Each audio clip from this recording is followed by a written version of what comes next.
Hello my friends and welcome back once again. My name is Jordan, also known as J-Monster, and you're watching episode 5 of Caesar and Gaul. And this time, before we get started actually, I have a little, it's really exciting actually. There's a multiplayer Third Age Total War tournament that's going on. It's being hosted on the TW Center forums. I'll put a link down in the box so you guys can click on that and go and sign up if that's something you're interested in. I will be participating, so you have a chance to beat the crap out of me, because I'm terrible at multiplayer, just awful.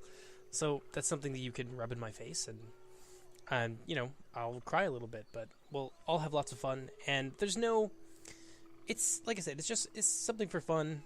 There's not really a whole lot of reward involved for it. I mean, you get some rep on the TW Center forums, and I think the other guy who's hosting it with me, Admiral Thrawn, is going to make you like a custom banner or something for the forums, so that's pretty cool. I mean, the TW Center forums are quite extensive. It is your one-stop shop for all things Total War related.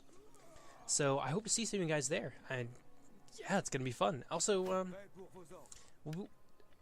Thrawn and I will be playing a lot of multiplayer battles to pretty much every evening when we have an opportunity. I get home pretty late from school. It's like 10:30 right now. So we're usually on around 10:30, 11 o'clock Pacific Standard. So if you guys want to join us for a few battles, or you just spectate and watch us slaughter each other, feel free to do so. We'll have lots of fun. And yeah, I think that's everything.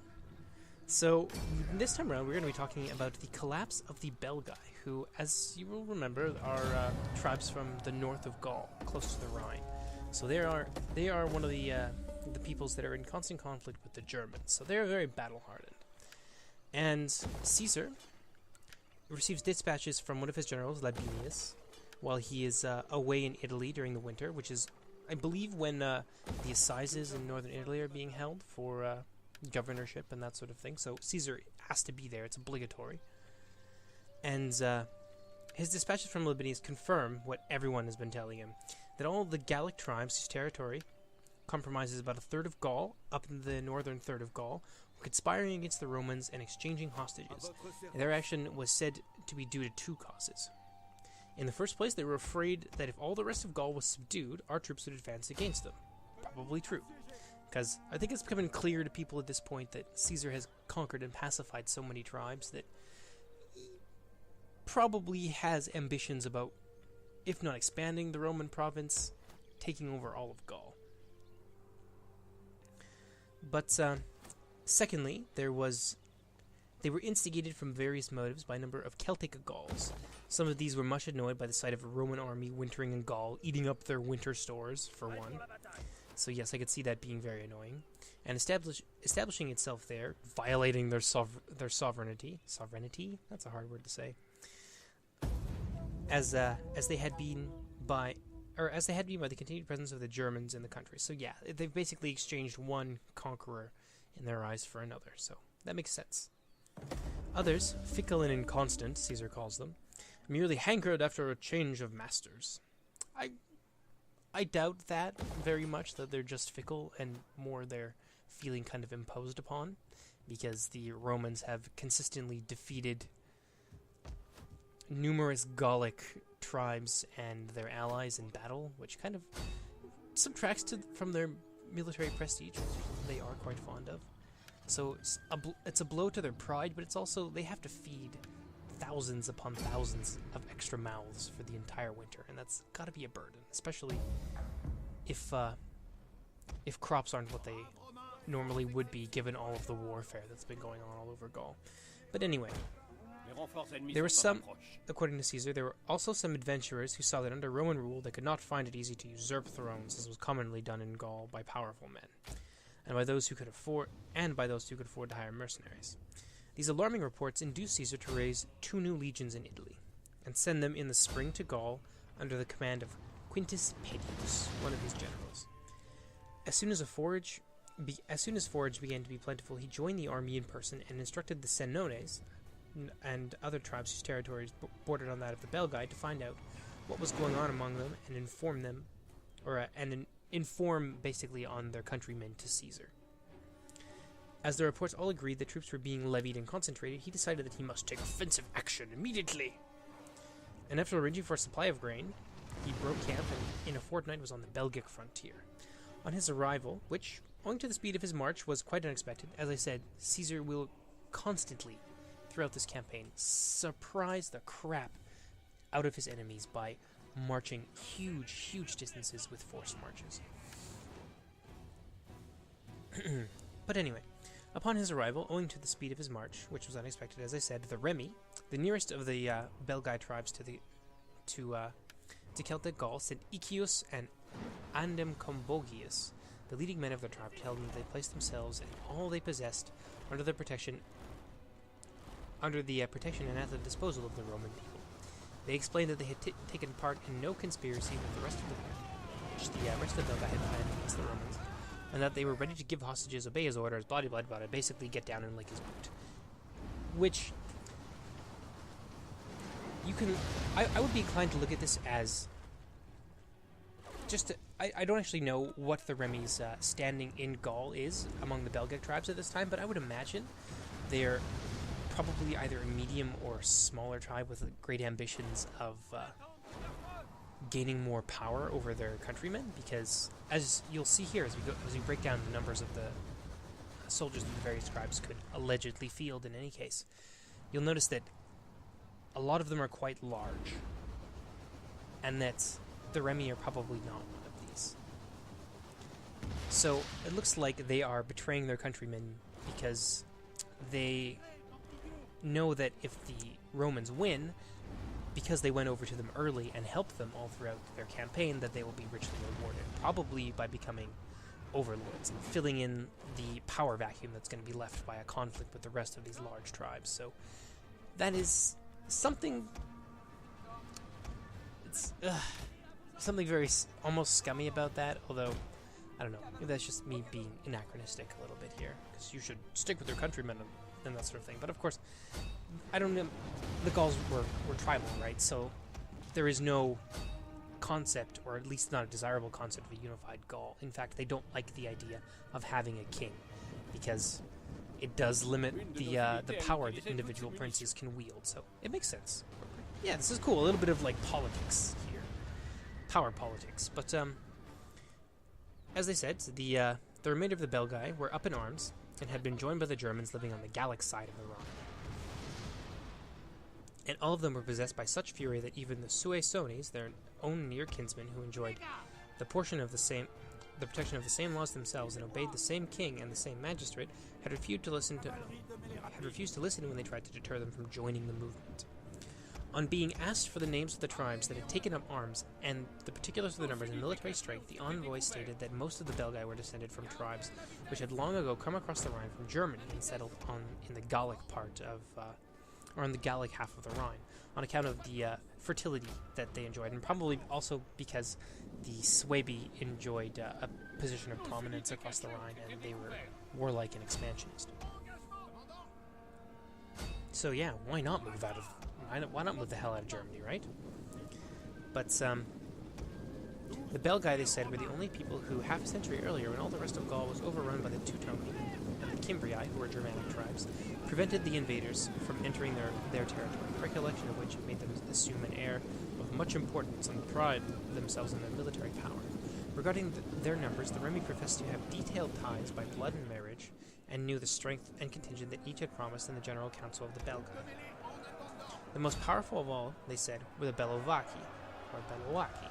This is a Romanized name here. On account of their bravery, prestige, and large population, they could muster 100,000 troops. Probably an exaggeration, probably a huge exaggeration, and had promised 60,000 picked men and claimed the direction of the whole campaign. The Suessones, near neighbors of the Remi themselves, had an extensive and very fertile territory. They had been ruled within living memory by Dibiacus, basically the Aeduan bootleg of the Romans. And Dibiacus not only controlled a large part of the Belgian country, but Britain as well. Their present king, Galba, to whom, as a just and able man, supreme direction of the war had been entrusted by common consent of the Belgian Council, he possessed 12 strongholds and undertook to furnish 50,000 troops.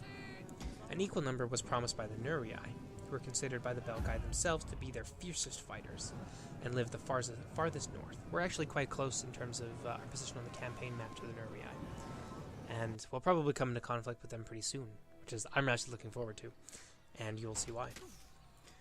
And they were considered by the Nervii were considered by the Belgae to be the fiercest fighters, and they lived the farthest to the north. The Atrebates were to provide 50,000 men, the Ambiani 10,000, the Morini 25,000, the Menapii 9,000, the Caleti 10,000, the Cases and Guido Mandui 10,000 between them, the Atuatuki 19,000, and the Condrusi, Eburones, Kairosi, and Paimani, who are all known as German tribes, thought they could raise an army of about 40,000 strong between them. Now, these are probably grossly exaggerated numbers. I mean, this is a lot. Like, this is, like, probably over 200,000 people. 200,000 warriors. Not like women and children and all this. These are fighting men. I mean, that's a lot of soldiers. I have a hard time believing that that's anything more than propaganda on Caesar's part. But, some of you may have more accurate estimates than what he has here, and I encourage you to share them, because I think that's a discussion that we should have, is how many, like, what kind of odds was he actually facing here? Because it's important, isn't it?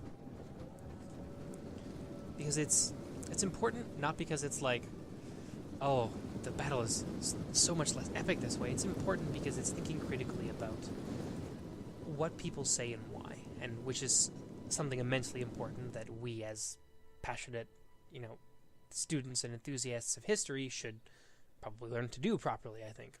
But anyway, continuing on. 8 miles away. 8 miles away was a town of the Remi called Bibrax. Not to be confused with Bibracte, which is farther south. Which the Belgae, directly when they reached it, assaulted so violently. This is a town of the Remi, who they have realized are traitors at this point, that the garrison had difficulty holding out to the end of the day. The Belgae have the same method of attacking a fortress as the rest of Gaul. Now this is cool because we go into siege tactics here used by these tribes. They begin by surrounding the whole circuit of the wall with a large number of men and showering stones at it from all sides. When they have cleared it of defenders, they lock their shields over their heads, advance close up, and undermine it. Which is basically tunneling under the wall in order to make that section of wall collapse, as I understand it. These tactics were easy to employ on the present occasion, for with such a large force hurling stones and javelins, no one could possibly stay on the wall to resist them. Now, when knights stopped the assault, Iccius, the governor of the town, a Roman nobleman who was very influential with his countrymen, had been one of the envoys deputed to ask Caesar for peace, sent word that unless he was relieved, he could hold out no longer. Shortly after midnight, using as guides the men who had brought Iccius' message, Caesar sent some Numidians, Cretan archers, and Balearic slingers, so his light infantry, and I assume that the Numidians are in fact dismounted and being used as light infantry in this case, which is interesting because, as far as I understand, they were exceptional cavalrymen and not so much infantrymen. But their arrival restores the morale of the Remi and fills them with fresh ardor for the defense of the town, while the enemy gave up hope of capturing it. Though I don't see why, if they have as many men as they think it is, as it is claimed that they do.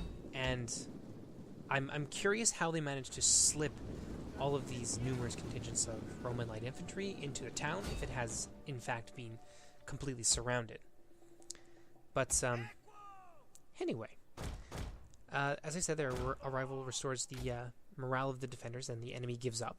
Accordingly, after staying for a short time longer, the Belgae proceeded to ravage the countryside and to burn all the villages and homesteads within reach, and then marched their whole army towards Caesar's camp, and themselves encamped barely 2 miles away.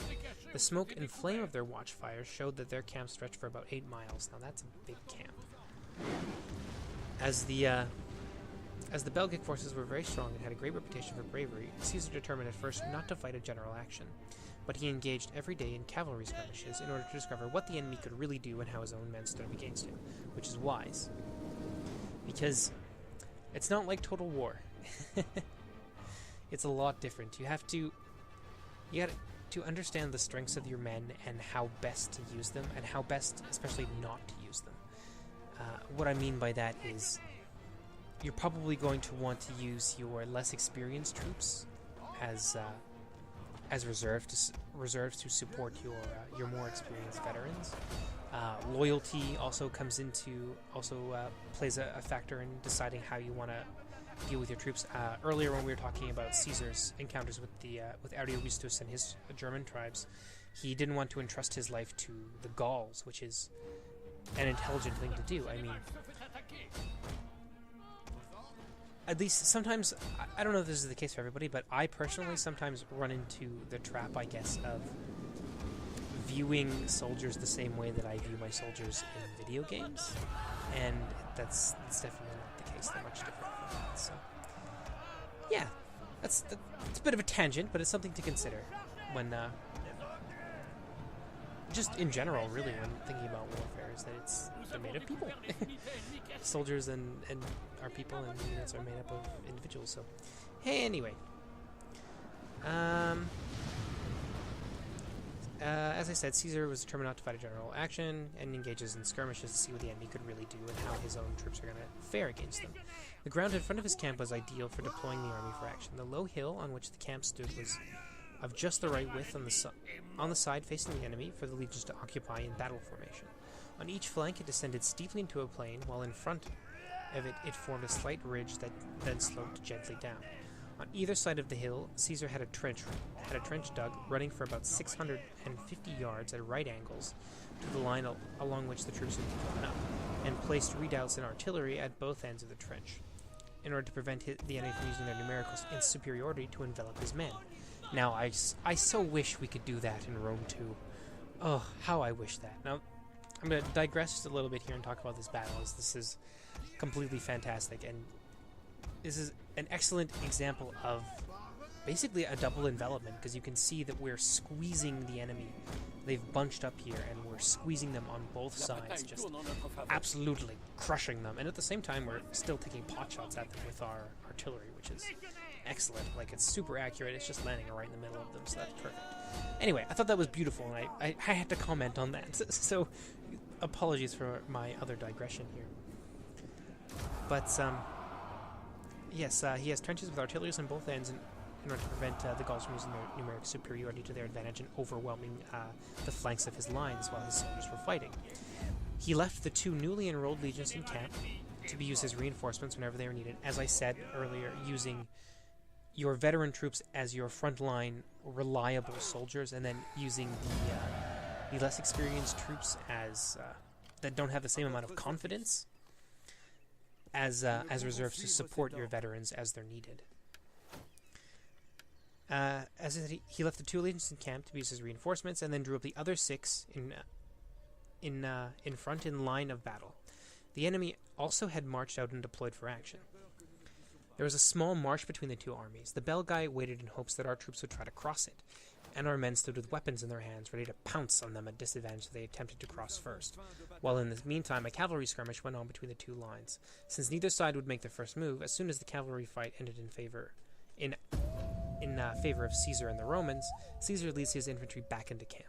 The Belgae then marched straight from their battle position to the Aisne, which I assume is a river, which Caesar has explained is in the rear of their camp, and found a ford and tried to get part of their forces across, intending to storm a redoubt commanded by Sabinus, the ill-fated Sabinus. You'll find out what happens to him later.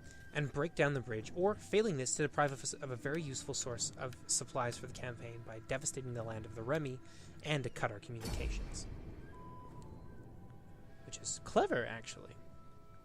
On being informed of this by Sabinus, Caesar crosses the bridge with all the cavalry and the light-armed Numidians, the slingers and the archers, and advanced against them. A fierce battle ensued at the ford. Caesar attacks them in the river, which impedes their movements, and he kills a large number of them. Others made a very daring attempt to cross over their dead bodies, but were driven back by a shower of missiles, while some of the first-comers who had succeeded in getting across were rounded up and destroyed by the cavalry. The Belgae now realized that their hope of crossing the river was as vain as their hope of capturing Bibrax had proved to be, and that the Romans would not advance into an unfavorable position to fight. And another digression here, I'm enjoying talking more and reading less in this episode, because the last time I read a whole bunch and didn't have a chance to say as much. This is in regards to tactics and a lot of mistakes that I see people make. You'll see here that I'm being extremely patient. I'm actually playing this a lot like the Romans would. I'm letting the enemy come to me. They're not always going to do this, but what I'm getting at is that it's best to be patient, to not get frustrated when you're playing these sorts of games, and to advance into a position just because you want to take action and you're getting annoyed that nothing's happening. But and by doing so, advancing into a position that is unfavorable for you, that's going to result in your defeat, because you're not doing anything but playing into your enemy's hands by doing that. Of course, what I'm doing right now is giving up the initiative, but I'm also outnumbered, so...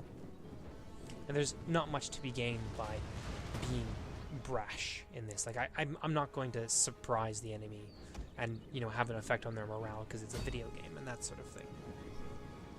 But, yeah, something to consider and when you're playing is, and it's a mistake I see lots of people make. I mean, I make it too. I lost a whole bunch of matches yesterday against Admiral Throg by doing basically that. But yeah, you see, like, Prince of Macedon's opponents do it. Lionheart. Not Lionheart. I don't think I've seen too many battles of him, but you see people in tournaments do it all the time. So, yeah, something to think about is be patient. Let your enemy come to you if that's something that you can do, or, you know, it's at your discretion. If advancing is of advantage to you, in this case, it's not. But if it is, be aggressive. Don't be afraid to be aggressive. But anyway, so the Belgae were driven back, and they realized that they have no chance of making the Romans advance into an unfavorable position, basically by ill discipline. And their own supply of grain, too, they realized was running quite short. And so they summon a council of war and decide to return back to their homes, and they make oaths to each other. And they tell each other, whoever the Romans attack first, we will all assemble and we will attack them with overwhelming force on our home territory, where we will have access to our own home supplies of grain. Which, good idea in theory, but once people are back home and safe, and the other option, instead of fighting in which, you know, many people must die, is basically bend the knee and save your skins and your families and your property, which you're going to need to, well, survive. And also to risk, by fighting with the Romans, they're also risking their position in Gaul as, you know, a powerful warrior society. And then, of course, there's the Germans across the Rhine who would be more than willing to take advantage of the weakness of these Belgian tribes if the Romans do indeed defeat them. But you'll see what happens. So these are the promises they make to each other, and so they head back to their lands, and they flee, like, very suddenly. And Caesar's expecting a trap. I mean, it could be a feigned retreat. It happens all the time, and it's an effective tactic. He doesn't follow them, and I think this is true. I think this is actually fairly wise that he's being cautious here, because he doesn't want to risk, you know, the destruction of his army and them being surrounded by numerically superior force, vastly numerically superior. So he doesn't follow them until a couple days later, when he sends all of his cavalry after them. And the cavalry manages to catch up with some of the Gallic stragglers and kill them.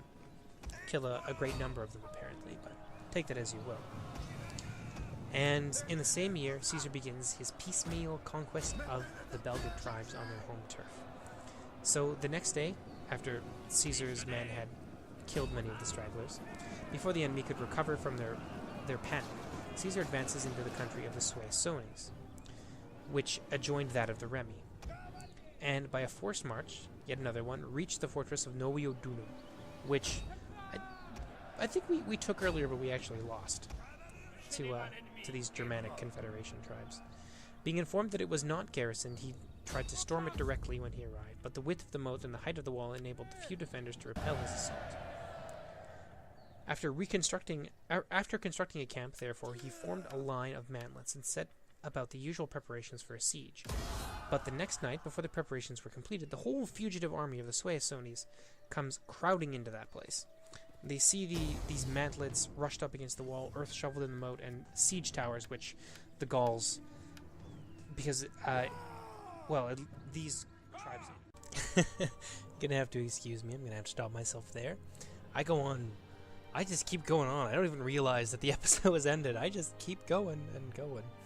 Very enthusiastic. I love this series. It's way too much fun, and I'm glad to see that many of you are enjoying it as well. So that's gonna do for episode 5. I will see you guys again in episode 6, and I will pick up exactly where we left off with the whole siege tower thing and the Gauls and what happens to the Belgae tribes. Well, you've probably already guessed, as I did say that they were conquered piecemeal, but you'll see the circumstances of it exactly. And, as I said, there's an interesting little thing that happens with the Nurii. So you guys will hear about that in the next episode. So yeah, I will see you guys later, and I hope you guys enjoyed. That's it for me. Take care, everyone. Bye-bye.